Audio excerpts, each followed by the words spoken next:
সুখী হতে চাইলে 7টি নিয়ম মনে রাখুন। নাম্বার 1, ঘুম থেকে উঠেই আপনার স্রষ্টার কাছে কৃতজ্ঞ থাকুন, এই ভেবে যে আপনি এখনো বেঁচে আছেন। নাম্বার 2, ঘরের তৈরি খাবার বেশি খাবেন, আর বাইরের খাবার প্রতিক্রিয়াযত খাবার যত পারেন কম খাবেন। নাম্বার 3, গালগল্প প্রতিটি স্মৃতি বাজে চিন্তা করে আপনার মূল্যবান সময় এবং শক্তি অপচয় করবেন না। নাম্বার 4, অন্তত প্রতিদিন 30 মিনিট হাঁটুন বা ব্যায়াম করুন। নাম্বার 5, প্রতিদিন রাতে ঘুমানোর আগে আপনার জীবনের জন্য মা বাবাকে মনে মনে ধন্যবাদ দিন, তাদের ছাড়া আপনি আসলে এই পৃথিবীতে আসতেও পারতেন না। নাম্বার 6, কারো জীবন সবসময় ভালো যায় না, তবুও ভালো কিছু অপেক্ষা করতে শিখুন।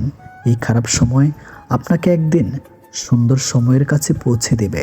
নাম্বার 7, অন্যকে ঘৃণা করে সময় নষ্ট না করে আপনার জন্ম